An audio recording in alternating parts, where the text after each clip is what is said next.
आज के हमारे इस वीडियो में हम आपके लिए भगवान शिव की एक बहुत सुंदर कहानी लेकर आए हैं। प्राचीन काल में किसी नगर में एक ब्राह्मण रहता था।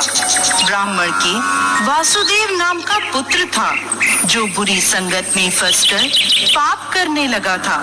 असत्य बोलता, मदिरा पान करता, चोरी करता, लोगों को लूटता, ये सब पाप वो करता था। जब ब्राह्मण और उसके परिवार वालों को उसके इस पाप कर्म का पता चला, तो उन्होंने अपने पुत्र को घर से बाहर निकाल दिया।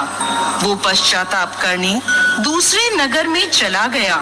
अपना पेट भरने के लिए भीख मांगने लगा, लेकिन जो पाप कर्म उसने किए थे, उसके फलस्वरूप उसके कोढ़ निकल आया। उसके शरीर के अंग गलने और सड़ने लगे। वो अत्यंत दुखी रहने लगा और नदी किनारे एक वृक्ष के नीचे अपनी कुटिया बनाकर उसमें रहने लगा। उसकी इस दशा पर तरस खाकर दया कर लोग उसे वहीं कुटिया में कुछ भिक्षा दे जाते। कोई खाने को दे जाता तो कोई पहनने को वस्त्र आदि दे जाया करता था, जिससे उसका गुजारा होने लगा। वो हर रोज नदी से जल भरकर लाता और कुटिया के पास मिट्टी में दबी एक शिला पर रख देता। ऐसा करते समय कुछ जल उसके मटके से उस शिला पर गिर जाया करता था। ऐसा उसके साथ हर रोज होता।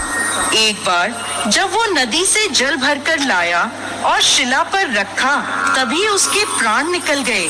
उसी समय यमदूत उसे ले जाने लगे। तभी आकाश से एक सुंदर विमान उतरा और उसमें से शिव दूत आए और यमदूतों से बोले, आप लोग इसे नहीं ले जा सकते। ये नर्क का नहीं बल्कि शिवलोक का अधिकारी है। यमदूत बोले, इसने सारी उम्र बड़े पाप किए हैं। इसके पाप कर्मों के फलस्वरूप इसके परिवार ने भी इसे त्याग दिया, इसलिए ये नर्क के योग्य है। ये सुनकर शिवदूत बोले, इसने भगवान शिव को जल अर्पित किया है। ये जो वृक्ष के नीचे दबी शिला है, ये साधारण शिला नहीं बल्कि शिवलिंग है, जो कि काफी समय से यहाँ विराजमान है। ये कोई नहीं जानता।